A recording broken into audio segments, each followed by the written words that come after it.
हरे कृष्णा। नमो ओम विष्णुपादाय कृष्ण प्रेष्ठाय भूतले श्रीमते भक्ति वेदांत स्वामिनिते नामिने।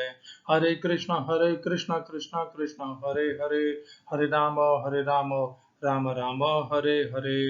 श्रील ऐसी भक्ति वेदांत स्वामी प्रभुपाद की जय। आचार्य महात्मा गांधी जी की जय। भगवद गीता 2020 में आपका स्वागत है। आज की श्लोक संख्या 9वें अध्याय का 10वां श्लोक है। भगवान ने 9वें अध्याय के 7वें श्लोक से लेकर के आज के आखिरी श्लोक तक प्रकृति की क्या भूमिका है भगवान और जीव के मध्यस्थता में, इसका वर्णन किया है। और यह हमें भगवान आज इसका पूर्णाहुति करने वाले हैं। कल हमने जो चर्चा की थी उस पर आ जाते हैं एक बार। कल हमने चर्चा की थी, न च मां तानि कर्माणि निबध्नन्ति धनंजय उदासीनवत आसीनम असक्तम तेषु कर्मसु। भगवान ने इस चर्चा के बीच में भगवान प्रकृति और जीव के इस संबंध के बीच में कर्मयोग की यहाँ पर शिक्षा दी है। क्यों? क्योंकि भगवान यहाँ पर अपने कर्म का वर्णन कर रहे थे कि कैसे वे प्रकृति को प्रकृति के भीतर प्रवेश करके प्रकृति की योनि में बीज प्रदान करते हैं। बीज प्रदत्त पिता, और बीज प्रदान करके समस्त चराचर और समस्त भूत प्राणियों के समुदाय की उत्पत्ति करते हैं, समस्त योनियों की उत्पत्ति करते हैं और कल्प के अंत में उनका संहार भी करते हैं। ये जो कर्म है भगवान के, ये तो अत्यंत विशाल, महान और विस्तृत कर्म है। और इन कर्मों के कारण हम एक बार कल्पना कर सकते हैं कि भगवान भी कर्मों के बंधनों में बंध सकते हैं, परंतु भगवान ने स्पष्ट कर दिया कि वे इन कर्मों के बंधनों में नहीं बंधते, क्योंकि उन भगवान जब भी कोई कर्म करते हैं तो कर्म करने में उनका कोई अहंकार नहीं होता। उदासीन रहते हैं उसके प्रति। मैंने किया, मेरे द्वारा किया हुआ है, मेरा है, ऐसे नहीं कहते।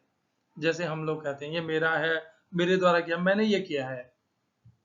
भगवान ऐसा नहीं करते, उदासीनवत रहते हैं और असक्त रहते हैं।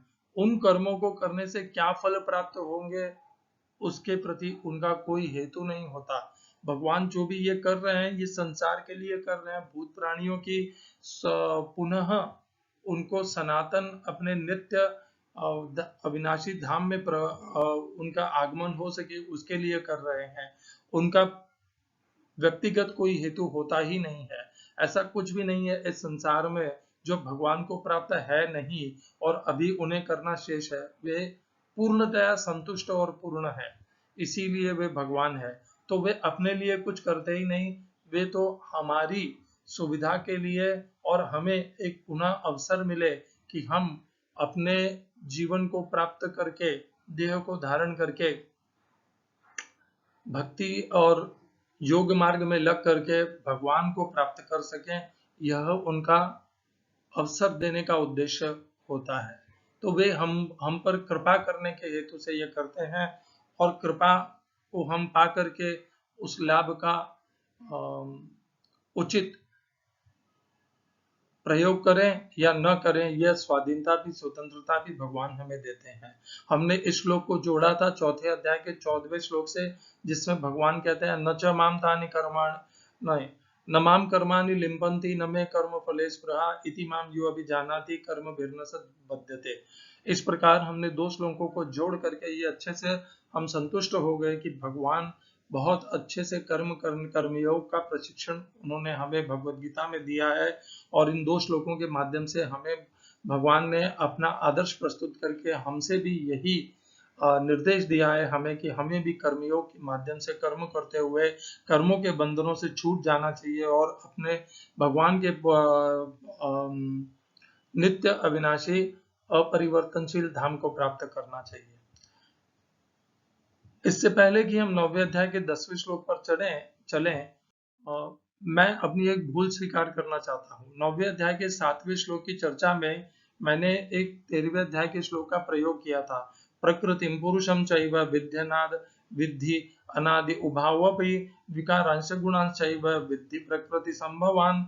मैंने यहाँ पर पुरुषम जो शब्द है वह भगवान के लिए कहा था, परंतु यहाँ पर पुरुषम शब्द प्रभुपाद ने जीवों के लिए प्रयोग किया है, परंतु अपनी अल्पज्ञता के कारण मैंने उसे ऐसा समझ लिया था कि पुरुषम शब्द तो भगवान के लिए ही प्रयोग होना चाहिए, और मैं पुरुषम शब्द को आपको भी चर्चा में यही बताया। मैं उसे अपने पास वापस लौटा रहा हूँ। यहाँ पर पुरुषम शब्द का अर्थ जीव ही है, भगवान नहीं है। तो यह स्पष्ट हो जाए, भूल हुई थी मेरे से, अपनी भूल का सुधार कर लिया है। आप भी 9वें अध्याय के 7वें श्लोक की चर्चा को एक बार पुनः देख लीजिएगा। यहाँ पर भगवान कहते हैं प्रकृति और पुरुष, पुरुष अर्थात जीव, ये दोनों अनादि हैं। ऐसे इस प्रकार हमें इनको जानना चाहिए।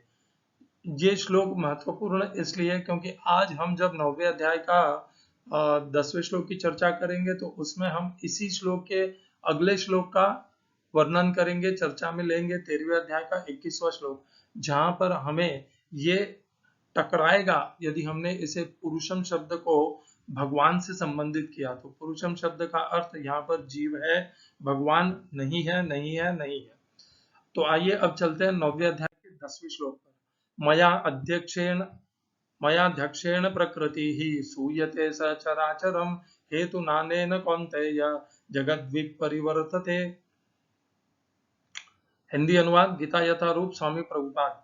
हे कुंती पुत्र, यह भौतिक प्रकृति मेरी शक्तियों में से एक है और मेरी अध्यक्षता में कार्य करती है, जिससे सारे चर और तथा अचर प्राणी उत्पन्न होते हैं। इसके शासन में यह जगत बारंबार सृजित और विनष्ट होता रहता है। English translation Gita as it is Swami Prabhupada. This material nature is working under my direction, O son of Kunti, and it is producing all moving and unmoving beings. By its rule, this manifestation is created and annihilated again and again. इस श्लोक में प्रयोग किए गए संस्कृत शब्दों के अर्थ हैं मया, मेरे द्वारा, अध्यक्षेण, अध्यक्षता के कारण, मेरे सुपरविजन के कारण, मेरे कंट्रोल के कारण, मेरे नियंत्रण के कारण, प्रकृति ही, प्रकृति सूयते, सृजन करती है, प्रकट होती है, नहीं, प्रकट होती नहीं है, प्रकट करती है, सचराचरम, चर सहित चर और अचरम,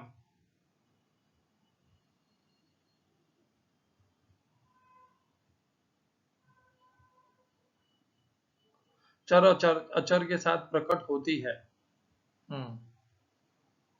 दूसरी पंक्ति हेतु, हेतु ना, कारण से,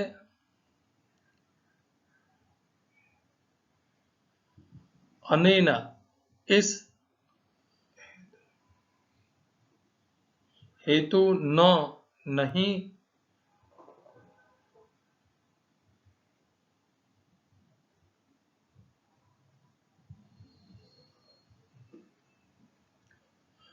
हेतु न अनेन कौन्तेय, हे कुंती पुत्र, जगत, दृश्य जगत विपरिवर्तित, क्रियाशील है। इस श्लोक का तात्पर्य गीता यथारूप स्वामी प्रभुपाद द्वारा।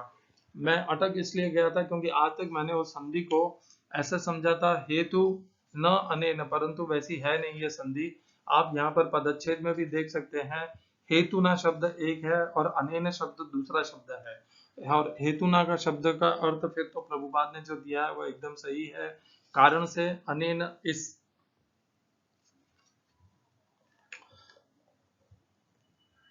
तात्पर्य, यहाँ यह स्पष्ट कहा गया है कि यद्यपि परमेश्वर इस जगत के समस्त कार्यों से पृथक रहते हैं, किंतु इसके परम अध्यक्ष निर्देशक वही बने रहते हैं। परमेश्वर परम इच्छामय है और इस भौतिक जगत के आधार भूमि स्वरूप है, किंतु इसकी सभी व्यवस्था प्रकृति द्वारा की जाती है। भगवत गीता में भी कृष्ण यह कहते हैं, मैं विभिन्न योनियों और रूपों वाले जीवों का पिता हूँ। जिस तरह पिता बालक उत्पन्न करने के लिए माता के गर्भ में वीर्य स्थापित करता है, उसी प्रकार परमेश्वर अपनी चितवन मात्र से प्रकृति के गर्भ में जीवों को प्रविष्ट करते हैं और वे अपनी अंतिम इच्छाओं तथा कर्मों के अनुसार विभिन्न रूपों तथा योनियों में प्रकट होते हैं। अतः भगवान इस जगत से प्रत्यक्ष रूप में आसक्त नहीं होते, वे प्रकृति पर दृष्टिपात करते हैं।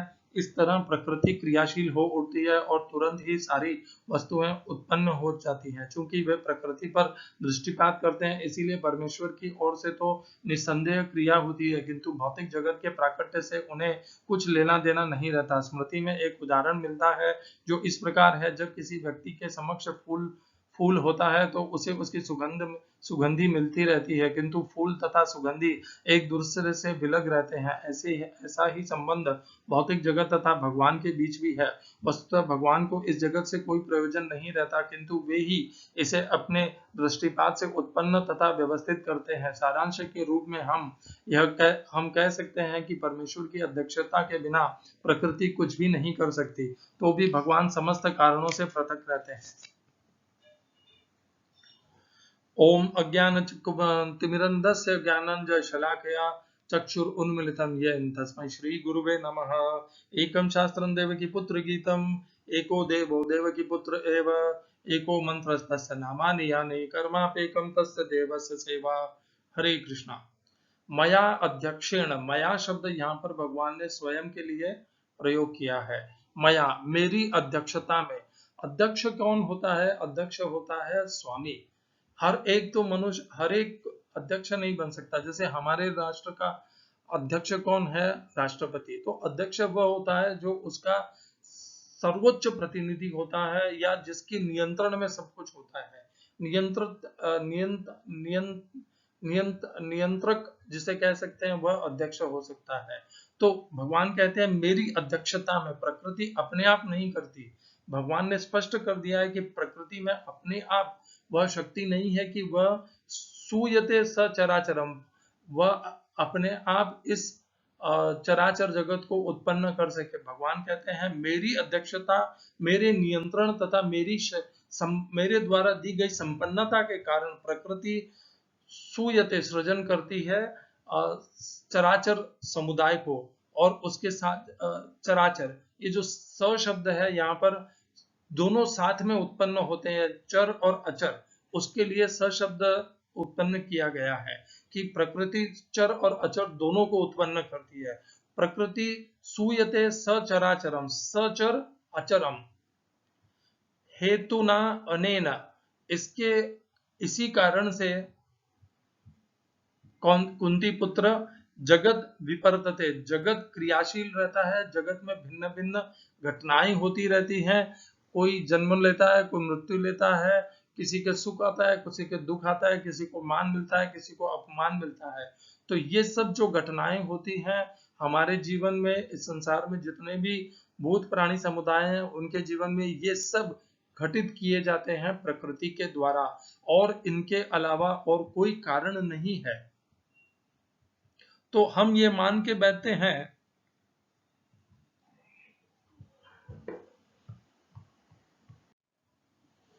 तो जो भक्त होते हैं वे अलग अलग भिन्न भिन्न देवी देवताओं के प्रति अपनी श्रद्धा आस्था रखते हैं और वे समझते हैं कि वे ही उनके जीवन में जो भी घटनाक्रम हो रहे हैं वे सब कर रहे हैं। ऐसा कुछ है नहीं। भगवान ने यहाँ पर स्पष्ट कर दिया है कि जो कुछ भी घटनाक्रम होते हैं वे प्रकृति के द्वारा होते हैं। ना तो कोई साईं बाबा कराता है, ना संतोषी माता कराती है। उनका इसमें कोई भी हस्तक्षेप होता नहीं है। ये हम मानते हैं, हमें ये सिखाया जाता है, परंतु उनका हस्तक्षेप इसमें कुछ होता है नहीं, क्योंकि प्रकृति के द्वारा ये सब संभव होते हैं और प्रकृति केवल और केवल भगवान श्री कृष्ण की अध्यक्षता में कार्य करती है।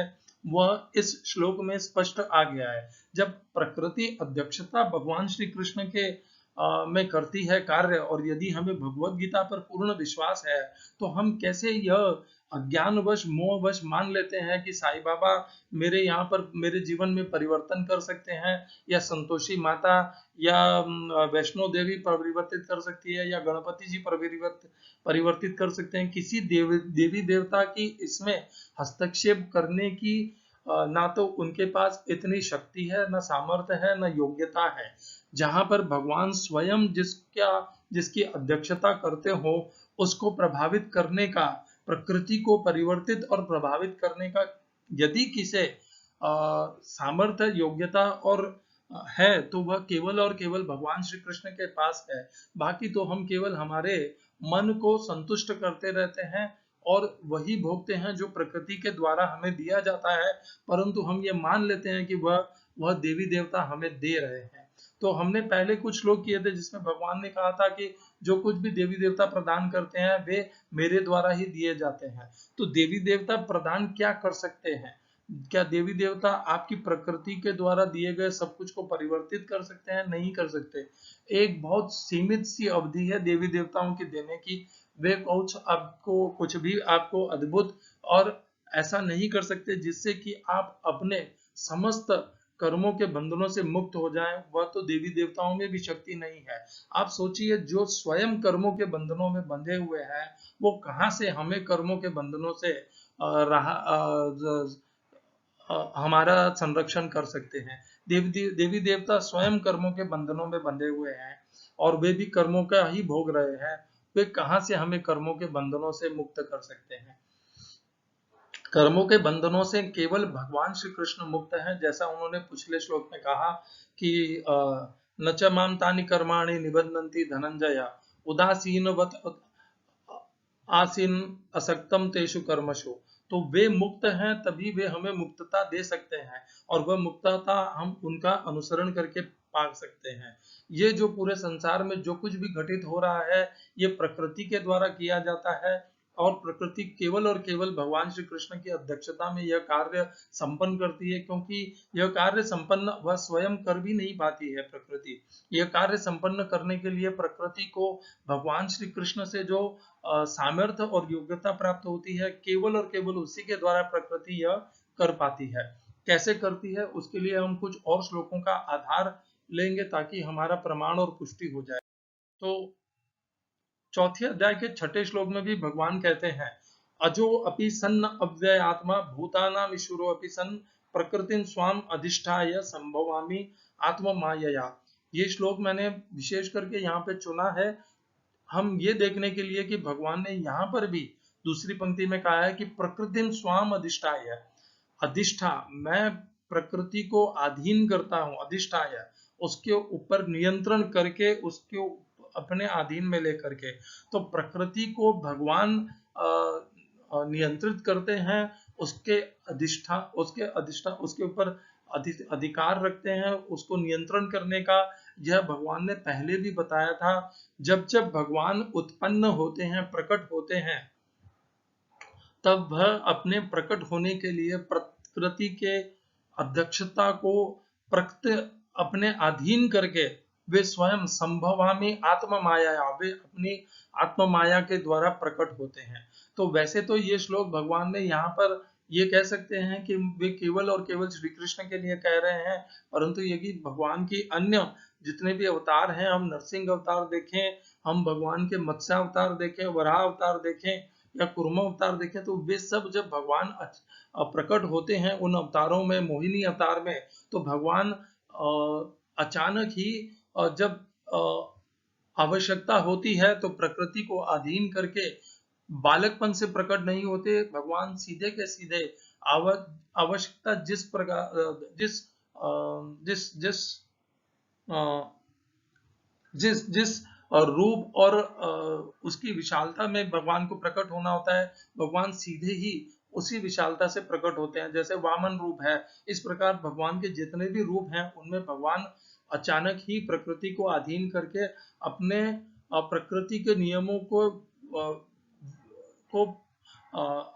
से अलग होकर के अपने आप को प्रकट करते हैं। भगवान प्रकृति के द्वारा प्रतिबंधित नहीं होते, प्रकृति के द्वारा बंधते नहीं है, वे उसको अपने अधीन लेकर के अपने गुण, शक्ति, सामर्थ्य और योग्यता के साथ में प्रकट होते हैं। उन्हें जितनी गुण, सामर्थ्य और शक्तियां प्रकट करनी होती हैं उतनी वे प्रकट करते हैं।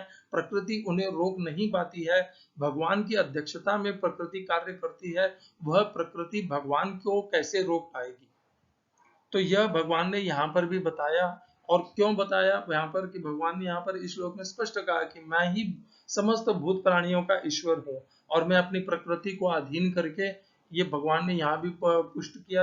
यही भगवान ने वहां पर 9वें अध्याय के 10वें श्लोक में कहा, मया अध्यक्षेण प्रकृति। तो अध्यक्षेण ये शब्द यहाँ पर भी आया है, अधिष्ठाय रूप में आया है।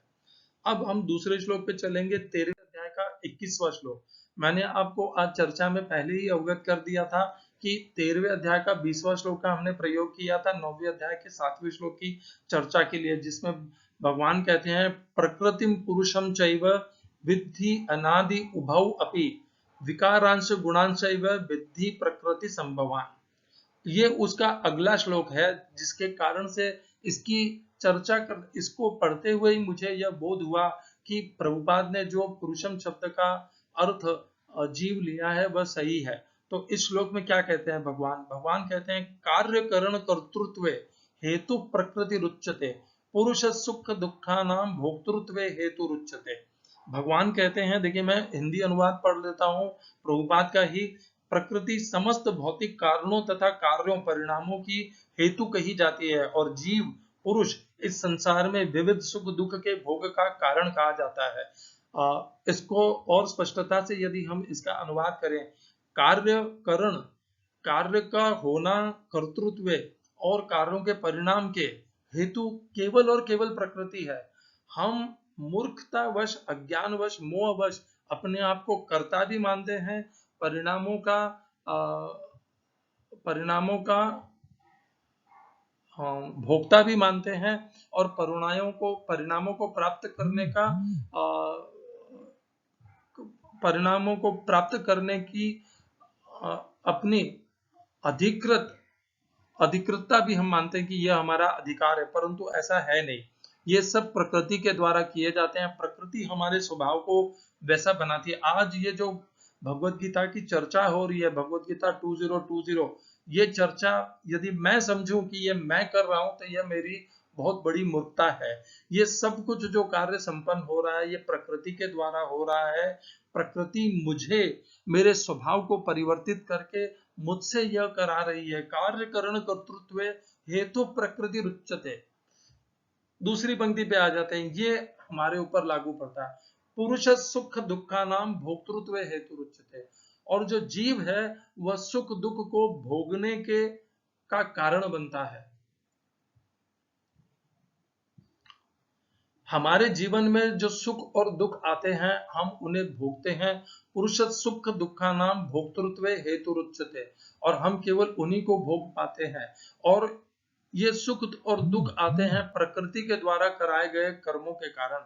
पहले पंक्ति में जो प्रकृति करती है, कार्य करण कर्तृत्व हेतु प्रकृति रुच्यते, तो सब कुछ कराई जाती तो प्रकृति के कारण, तो कार्य करण ये सब प्रकृति के द्वारा कराए जाते हैं और जो कार्य करण होते हैं उसके कारण पुरुष को सुख और दुख भोगने पड़ते हैं। ये इसकी श्रृंखला है। तो पहले है प्रकृति जिसके कारण सब कार्य करण होते हैं और संपन्न होते हैं, और उनके संपन्न होने से जो जीव है उसको सुख और दुख की अनुभूति होती है। और इस प्रकार ये पूरी श्रृंखला चलती है। और हम अज्ञानवश, मूर्खतावश मान लेते हैं कि ये जो कुछ भी इस शरीर और इन शरीर की कर्मेंद्रिय और ज्ञानेंद्रियों द्वारा हो रहा है ये मैं कर रहा हूँ। ये हमारा अज्ञान और मोह है। वास्तविकता यही है। प्रकृति क्रियमाणानि गुणैः कर्माणि सर्वश अहंकार विमूढ़ आत्मा करता हम मिति मन्यते। हम तो मूर्खतावश ही मानते हैं। तो देखिए पूरी श्रृंखला कैसे है।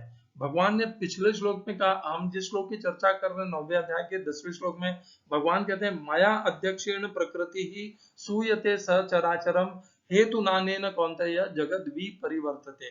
तो भगवान कहते हैं मेरी अध्यक्षता में प्रकृति समस्त चराचर को उत्पन्न करती है। हेतु ना अनेन कौन्तेय जगत विपर, और जगत में जो कुछ भी क्रियाशील है उसके पीछे प्रकृति ही है। और यह 13वें अध्याय के 21वें श्लोक में इसका पुनः हमें ये पुष्टि हो जाती है। भगवान कहते हैं कार्य करण कर्तृत्व हेतु प्रकृति रुच्यते। तो कर्मों को करने होने के पीछे हेतु तो है प्रकृति, कारण है उसका प्रकृति, और वो कर्मों के हो जाने से पुरुष अर्थात जीव को सुख दुख भोगना पड़ता है। इस प्रकार ये श्रृंखला चलती है। भगवान की अध्यक्षता में प्रकृति, प्रकृति की अध्यक्षता में कार्य या कर्म, और कर्म के कारण सुख दुख, और सुख दुख भोगने पड़ते हैं पुरुष को।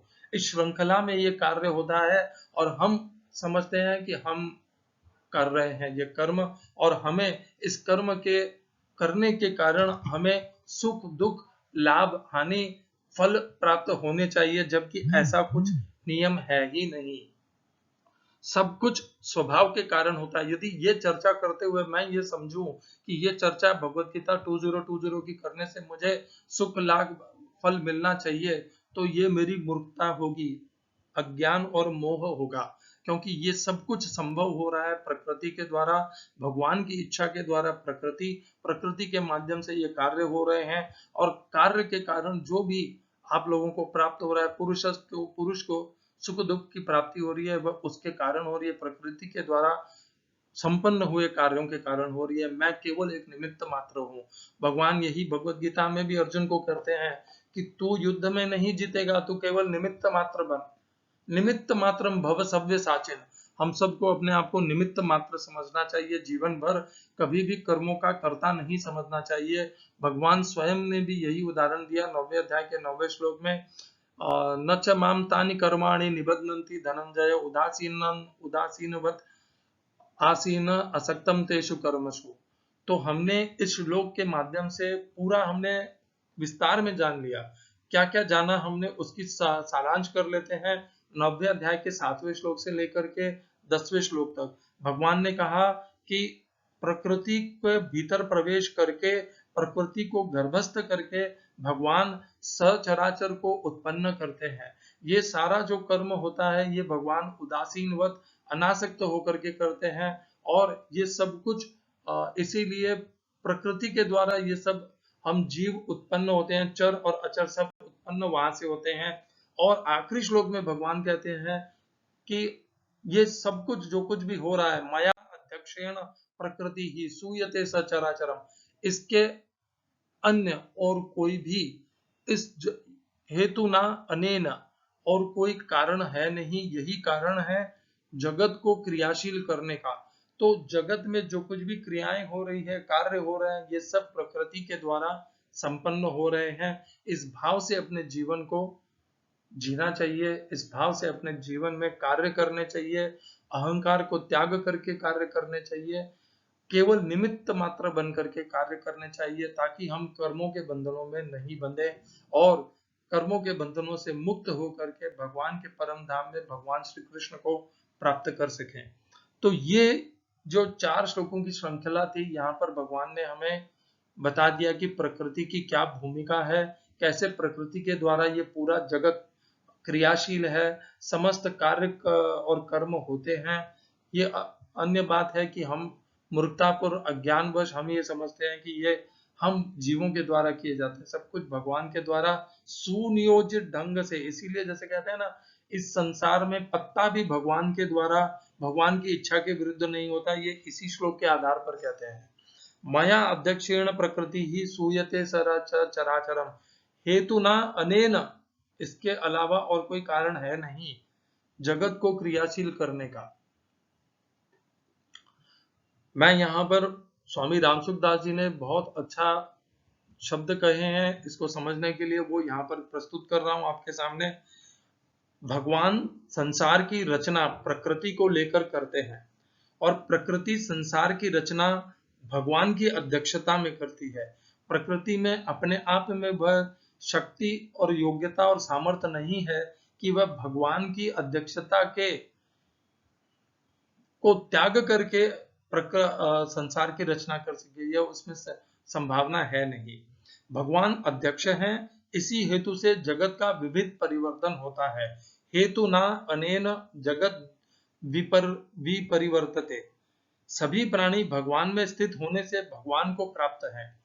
पर जब वैसे तो हम भगवान में स्थित हैं, भगवान ने कहा था 9वें अध्याय के 4थे श्लोक में, 5वें श्लोक में, 6ठे श्लोक में भगवान ने कहा कि सभी प्राणी मुझ में स्थित हैं, परंतु मैं उनमें स्थित नहीं हूँ। फिर भगवान ने ना भी कहा था और फिर पुनः स्वीकार किया था कि जैसे वायु आकाश में स्थित है, वैसे समस्त प्राणी मुझ में स्थित हैं। तो सभी प्राणी भगवान में स्थित होने से भगवान को प्राप्त है, स्वाभाविक ही। पर जब वे अपने आप को भगवान में न मान करके ये मान लेते हैं कि मैं तो केवल प्रकृति से उत्पन्न हुआ हूँ, मेरी उत्पत्ति में, सृजन में भगवान का कोई हस्तक्षेप नहीं है, भगवान है ही नहीं, तब अर्थात वह प्रकृति के कार्य के साथ में मैं और मेरापन का संबंध मान लेते हैं। तब वे प्रकृति को प्राप्त हो जाते हैं, क्योंकि वे ये मान लेते हैं कि सब कुछ प्रकृति के द्वारा हो रहा सब कुछ भगवान के द्वारा है, उनकी अध्यक्षता में हो रहा है। प्रकृति भी उनकी अध्यक्षता में ही कार्यरत है, पर मूर्खतावश अज्ञानवश भगवान को न जान करके न मान करके प्राणी जब ये सोच लेता है, जीव ये सोच लेता है कि वह प्रकृति के कारण उत्पन्न हुआ है। यह जो आसुरी स्वभाव है जिसका वर्णन भगवान 16वें अध्याय में करेंगे, उसमें ये जो आसुरी स्वभाव है उसके कारण वह प्रकृति से संबंधित हो जाता है और उसका भगवान से संबंध विच्छेद हो जाता है, उत्पन्न और लीन करती है। वास्तव में देखा जाए तो उन प्राणियों को उत्पन्न और लीन करने की शक्ति प्रकृति में नहीं है, क्योंकि वह जड़ है और भगवान चेतन है, और यह शक्ति केवल और केवल भगवान में है। स्वामी रामसुखदास जी महाराज द्वारा बहुत ही सुंदर ज्ञान को प्रदान करने वाले शब्द, इनको आप अपने भीतर धारण कीजिए। अत्यंत सुंदर शब्द हैं ये। तो ये यहाँ पर समाप्त हो गया है। कल से भगवान अब बताएंगे कि किस प्रकार के लोग, मैं यहाँ पर नहीं उसका चर्चा करूंगा, इतना सही। अब भगवान यहाँ पर प्रकृति के आगे बढ़ करके अब बताएंगे मनुष्य में कितने प्रकार के मनुष्य हैं और वो कैसे भगवान के द्वारा बताए गए इस ज्ञान को, इस निर्देश को स्वीकार करते हैं। हरे कृष्णा। श्रील एसी भक्ति वेदांत स्वामी प्रभुपाद की जय। आचार्य महात्मा गांधी जी की जय।